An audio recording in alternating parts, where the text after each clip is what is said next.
Olá, meus queridos amigos e minhas queridas amigas, bem-vindos de volta aqui ao Eu Vou Passar. Vamos continuar falando da resolução 21538, tá?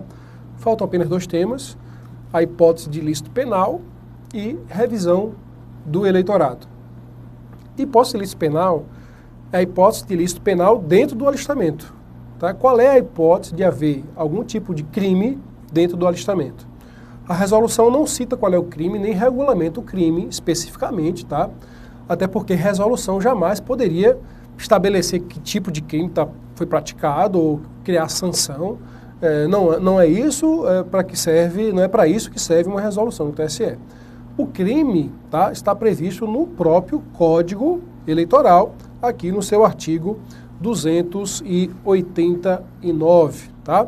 Qual é o tipo de crime que pode acontecer no alistamento, tá? Inscrever-se fraudulentamente eleitor. É você fazer uma inscrição que é fraudulenta, que não existe, que não deveria ser admitida. Certamente, quando você fala em fraude, você tem a intenção de lesar alguém, ou de lesar interesses, ou, enfim, de gerar algum tipo de prejuízo, seja para uma pessoa específica, seja para a sociedade.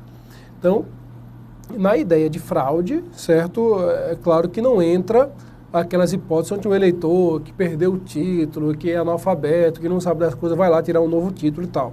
Tem que haver, de fato, o intuito fraudulento, o intuito de gerar dano a alguém, de enrolar, de fazer realmente o mal com essa conduta. A conduta ingênua, que não tem por fim gerar algum tipo de atrapalhamento, de escarcéu, de problemas para as eleições, é evidente que essa conduta não deverá ser considerada típica à luz do direito penal eleitoral, tá bom? Então, inscrever-se fraudulentamente eleitor é a hipótese de ilícito penal. A gente vai falar no final do curso sobre a parte de crimes eleitorais, tá? O curso é grande, nosso curso, salvo engano, vai ter 70 horas aula, e nas aulas finais a gente vai falar sobre os crimes eleitorais, tá bom? Lá são as últimas aulas que eu vou falar sobre crimes eleitorais.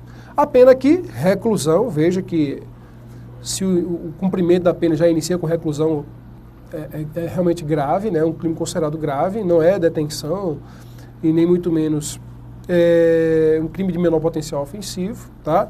Porque vai de até 5 anos, tá? Além do pagamento de 5 a 15 dias multa.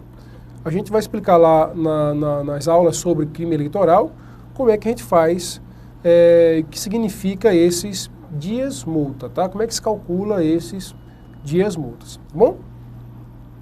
Não vou aprofundar isso aqui porque afinal isso aqui é um assunto para as próximas e finais aulas sobre o tema direito eleitoral. Aqui não, a revisão do eleitorado é um tema importantíssimo, tá? E é um tema, digamos assim, que às vezes ele está no edital, às vezes não está, certo? Eu acho que é um tema que sempre tem que estar presente em qualquer edital, porque sempre acontece revisão do eleitorado e é um negócio que dá trabalho e muito trabalho para os servidores da Justiça Eleitoral, e por isso você já tem que entrar sabendo basicamente como é que funciona o procedimento de revisão do eleitorado, que a gente já falou, né, sobre o que seria essa revisão do eleitorado. É um processo também administrativo, porque ele está vinculado exatamente ao cadastro eleitoral.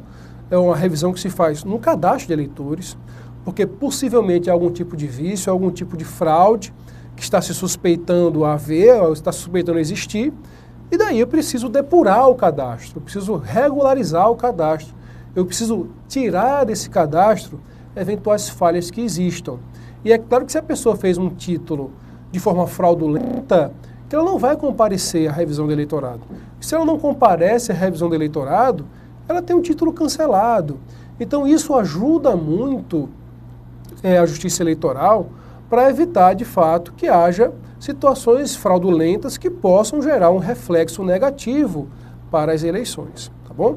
Então eu coloquei um conceito muito simples aí na sua lousa que diz: a revisão do eleitorado é um procedimento administrativo, na minha opinião, é um procedimento de natureza administrativa, é um procedimento que não tem, em tese, um conflito de interesse, é um procedimento que é instalado, que pode ser instalado de ofício pela própria Justiça Eleitoral. É possível também que seja por requerimento? Mas em tese, a própria Justiça Eleitoral, de ofício, sem que ninguém o provoque, sem que ninguém a provoque, pode instaurar o procedimento de revisão do eleitorado. Daí porque entendo também que ele tem a natureza jurídica de um procedimento administrativo. A responsabilidade de realizar é da Justiça Eleitoral, utilizado para o fim de sanar ou evitar a existência de fraudes no cadastro de eleitores. Então eu tenho duas hipóteses para fazer a revisão do eleitorado. Por denúncia, que inclusive pode ser feita por eleitor, é claro, os outros sempre poderão fazer, né? Ministério Público, um delegado de partido político, esses aí sempre vão ser legitimados a postular o que for perante a Justiça Eleitoral, mas o eleitor não, né? O eleitor nem sempre tem legitimidade, mas veja que para essas questões relacionadas ao cadastro eleitoral, ele normalmente tem, né? Ele pode ser, digamos assim, um dos requerentes em procedimentos que visem aí evitar problemas no cadastro de eleitores, tá? Então, é possível que haja o requerimento, a hipótese de alguém requerer a instauração de revisão do eleitorado ou de ofício por determinação do Tribunal Superior Eleitoral. Determinação, quando é de ofício, ela vem uma determinação do Tribunal Superior Eleitoral. Agora, quando vem do TSE, quando vem uma ordem do TSE, é para fazer sempre revisão do eleitorado. Porque as hipóteses, que são 3 situações que tem que estar acumuladas, a gente vai ver daqui a pouco, na próxima slide a gente vai ver, são situações normalmente que indicam há um indício enorme da existência de fraude, não é pouca não, tá? Provavelmente está havendo algum tipo de fraude grande no cadastro eleitoral daquele município. Porque normalmente eu mando fazer a revisão do eleitorado no município. Pode mandar no estado? Pode. Pode mandar no Brasil? Pode. Mas em geral, as revisões do eleitorado são feitas sob o comando de um juiz em um determinado município, tá? Agora, quando a denúncia é feita por um eleitor, pelo Ministério Público, pelo delegado de partido político, a situação pode ser grande, enorme, pode ser uma fraude imensa, que gere a necessidade de eu revisar o cadastro de eleitor de todo mundo, como pode ser uma coisa localizada, pequena, às vezes é um grupo de eleitores, ou são, sei lá, um eleitor que faleceu e que o filho está usando o título para fazer brincadeira, sei lá, enfim. O pai morreu, o filho continua, mas meu pai votava sempre no candidato X, eu vou votar por ele. E aí vai lá, enfim. Até que se faça 100% do cadastro biométrico, né, vai acabar que isso se torna uma realidade. Ah, mas exige o documento de identidade para votar, mas a gente sabe que nem sempre o mesário olha assim, com tanto zelo, a foto da pessoa e confere a assinatura. Ainda tem margem para muita fraude, gente. Isso é fato, tá? Então imagina que é uma situação pontual, uma situação específica que não justificaria. Imagina por causa de um caso, eu tenho que fazer a revisão do cadastro eleitoral de todo mundo daquele município. Seria demais, entendeu? Então não faz sentido. E é por isso que tem, na verdade, duas possibilidades de se instaurar o que a gente chama de correção, só para corrigir algumas coisas pontuais, alguns cadastros específicos. Quando eu consigo identificar qual é o problema e quem são as pessoas envolvidas, eu faço só uma correção, tá? Sem muito alarde, mas se realmente a fraude mostrar que pode ter uma proporção comprometedora, que aquilo ali pode ter muita gente envolvida e que não necessariamente eu consigo identificar quem são, ora, a única forma de eu sanar o meu cadastro eleitoral é fazendo um procedimento de revisão do eleitorado, tá bom? Então tá aqui, ó, duas hipóteses. Realizado por denúncia feita à Justiça Eleitoral, inclusive por eleitor, para fazer uma correção, se a fraude for pequena, né, ou para fazer uma revisão do eleitorado, se a fraude for grande. Agora, o TSE, pode determinar de ofício, sem que ninguém o provoque, quando estiverem presentes 3 situações específicas lá determinadas na Resolução 21538.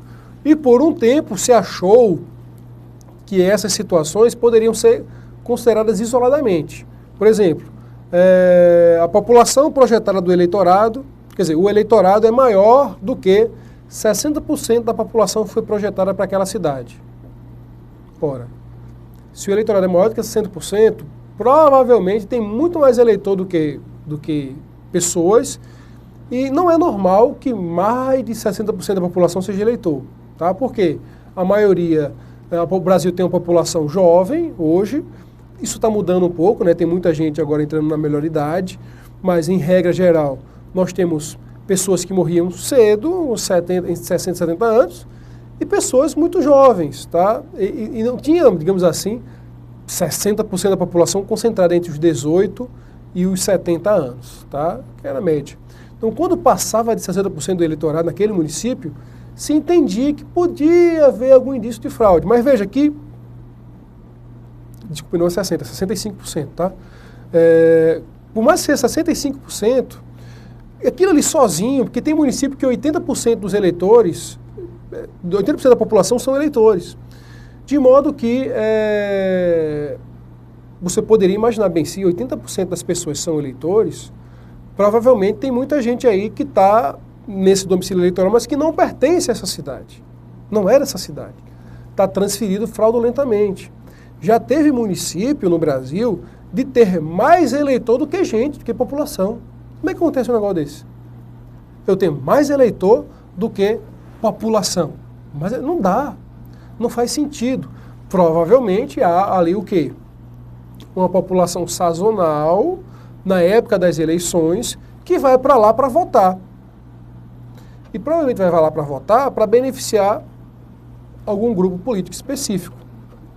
Mas veja, não é só por isso que deve estar havendo fraude. É claro que quando é mais de 100% da população é eleitor, que provavelmente vai ter fraude. Mas se for 66%, está dentro de uma normalidade ainda, né? Até 70%, 75% nas circunstâncias atuais da população do Brasil, é mais do que o normal de eu ter 70%, 75% da população sendo eleitor. Não tem, assim, não vejo muita normalidade. Agora, quando você acumula as três situações, aí sim, somando as três situações, você vai ter um indício forte de que está havendo uma atividade fraudulenta para retirada de título de eleitor naquele município ou transferência de forma ilícita, certo? Porque principalmente na transferência há muita ilicitude normalmente, tá? Há muita ilicitude de gente transferindo um título de municípios. Às vezes acontece, não é para acontecer, mas às vezes eu sou prefeito da cidade A, que é vizinha da cidade B, aí eu não posso mais ser candidato da cidade A e vou ser candidato da cidade B. Hoje em dia isso não pode mais, né? Que é o chamado prefeito profissional, que a gente vai tratar nas aulas vindouras. Mas em tese, gente, se ele coloca a mulher, ele até poderia ser candidato. Vê que coisa louca, né? A gente vai tratar de tudo isso nas aulas sobre direitos políticos, especificamente capacidade eleitoral passiva. Hoje eu não posso ser, por exemplo, prefeito 3 vezes seguidas, tá? Se eu estiver em município vizinho. Como assim, professor? Eu sou prefeito de Fortaleza, me reelejo prefeito de Fortaleza. Eu posso ser candidato a terceira vez à prefeitura de Fortaleza? Não posso. Só posso ser 2 vezes prefeito. Muito bem. Se eu fosse candidato em Eusébio, que é um município vizinho, poderia? Pela aplicação da Constituição, em tese poderia. Só que o entendimento da Justiça Eleitoral pacífico é que isso é imoral, tá? E que não dá, interpretando a Constituição, para que aquela pessoa seja prefeito pela terceira vez consecutiva, ainda que no município vizinho. Por quê? Porque aquele cara, se candidatando no município vizinho, ele tem uma influência também naquele município, tá? Aquele município está na zona de influência dele. Então é como se fosse um terceiro mandato consecutivo, e a gente sabe que no executivo só pode ter 2 eleições consecutivas. Mas há um outro entendimento da Justiça Eleitoral de que, e aí foi num acórdão de relatoria do ministro Dias Toffoli, em que ele entendeu, e foi acompanhado pelos seus pares na Justiça Eleitoral, de que, tudo bem, o prefeito não pode ser candidato pela terceira vez consecutiva no município vizinho, mas, se ele botar um parente, pode. Então, imagina a situação. Eu não posso ser candidato no terceiro mandato consecutivo na minha cidade, aí eu boto a minha mulher para ser candidata na cidade vizinha. E eu tenho um eleitorado na cidade vizinha, já tenho um eleitoradozinho lá, mas o meu eleitorado mais forte está todo na minha cidade.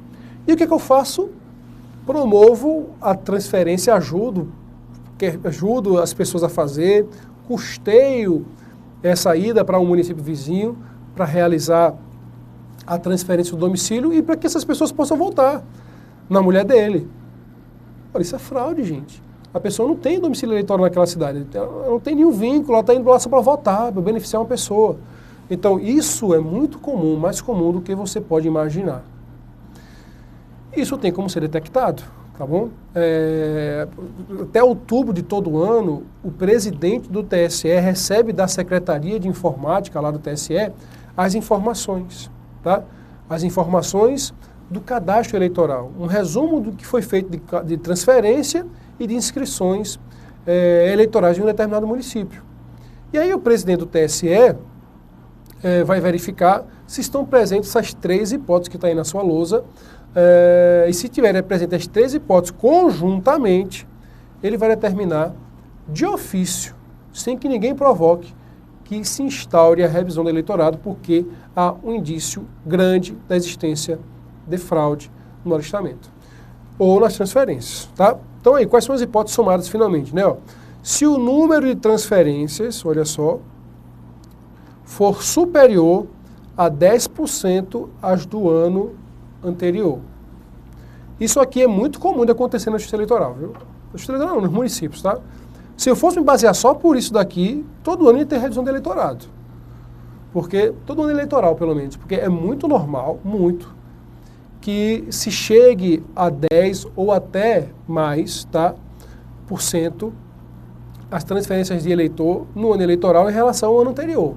Se eu estou em 2015, tá? Se eu estou em 2015, que é ano não eleitoral, e for comparar as transferências de título de eleitor de 2015 para 2016, é claro que 2016, por ser um ano eleitoral, vai ter um número muito maior de transferência do que em 2015. E normalmente esse número chega a ser maior do que 10%. Então todo ano eleitoral ia ter revisão do eleitorado. Tá? Então assim, são por essas e outras que não dá para pegar isso aqui, tá, e admitir uma hipótese isolada. O TSE já é pacífico, tem resolução, até está aqui, ó, cadê aqui? Resolução 20.432/99, reiteradas várias vezes, até a 2586 de 2007, todas elas para dizer que esses 3 requisitos aí têm que estar cumulados, tá bom? Então o primeiro requisito é esse. O segundo requisito tem que ser cumulado. O eleitorado daquela cidade tem que ser 2 vezes maior do que a população que está entre 10 e 15 anos de idade, somada à população de 70 anos. Tem que decorar isso, professor. De preferência, decore, tá? De preferência, decore. Então, tem que ter transferência superior a 10% do ano anterior, o eleitorado daquele município. Isso para realizar, não é normal que isso aconteça, tá? Se tiver acontecendo isso, mais isso, há algum indício de fraude, tá? Então, o eleitorado, para que haja indício de fraude, tem que ser maior que 2 vezes a população daquele município que tenha entre 10 e 15 anos, somado com a população. Quando você encontrar esse valor, você multiplica 2 vezes a população de 10 e 15 e soma o valor com a quantidade de eleitores que tenham mais que 70 anos de idade. E além disso, quando você tem um eleitorado, a quantidade de eleitor for superior, maior que 65% da população projetada pelo IBGE para aquele ano naquele município, tá bom? Então, se você somar essas três hipóteses em um município, tá, você vai determinar, você não, né? O Tribunal Superior Eleitoral irá determinar a instauração de ofício da revisão do eleitorado. Beleza, meus amigos? Então, atenção só com esse detalhe aqui, ó. Em razão da denúncia fundamentada de fraude em zona ou município, tá? O TRE pode determinar a realização da revisão do eleitorado, tá bom? Porque veja, em tese, quem manda fazer a revisão do eleitorado é o Tribunal Superior Eleitoral. Se há uma denúncia, o TRE, em tese, vai mandar fazer uma correção. Se a denúncia demonstrar que há uma fraude que pode ser em uma proporção grande, o próprio TRE pode determinar a realização, não é o TSE, o próprio TRE pode determinar a realização da revisão do eleitorado. Mas para que haja revisão do eleitorado, primeiro tem que ser feita o que a gente chama de correição. Que normalmente quem participa da correição é o corregedor. corregedor. Normalmente é o corregedor que preside essas correições. Correições nada mais são do que checagens que são feitas na própria vara, no próprio cartório eleitoral, para saber se está tudo organizado, se está tudo de acordo com a legislação, se estão seguindo a resolução, se estão recebendo a documentação correta. Então, primeiro se verifica se as pessoas estão fazendo o alistamento eleitoral correto, se o cadastro foi feito certo, de acordo com as informações repassadas para os eleitores. Então, primeiro se faz uma revisão interna, se lava a roupa suja, tá? Em outras palavras. Então, eu vou lavar a roupa suja interna do cartório, daquele que corresponder àquela zona eleitoral, verificar quais são os problemas internos, resolvidos esses problemas internos na zona daquele determinado município, aí, se porventura nessa correção verificar que os erros eram do Justiça Eleitoral e deu para resolver o cadastro, tal, não tinha problema nenhum, se verificou que não tinha indício de fraude nenhum, era só realmente, por exemplo, tem eleitor que está falecido e continua no cadastro. Eita, de repente é por isso que o eleitorado subiu muito naquele município. Porque a pessoa está morrendo, o pessoal está morrendo, mas não estão cancelando as inscrições do povo no cadastro eleitoral. Então em algum momento vai dar uma desproporção que pode chamar a atenção, e aí alguém denuncia, o Ministério Público denuncia, opa, tem muito eleitor, a gente tem uma população pequena e tem muito eleitor, tem alguma coisa errada aqui. E numa correição, por exemplo, se detecta que, por exemplo, um monte de gente faleceu e que o próprio cartório eleitoral deixou de fazer o cancelamento das inscrições eleitorais. E era por isso que estava havendo ali uma desconfiança, às vezes do Ministério Público, por exemplo, tá? Porque o Ministério Público, repito, ele pode acessar o cadastro. E aí ele pode ter acesso às informações estatísticas. E vê lá, 80% das pessoas do município são eleitores. Sei lá, município de 100 mil pessoas, 90 mil são eleitores. Só que, de repente, pela realidade que se vê nas ruas, de repente um promotor verifica que não tem noção aquilo ali, não dá. As pessoas ali, a maioria delas são jovens. Como é que elas são eleitoras? As pessoas de 10 anos de idade, 12 anos, 13 anos, não são eleitores.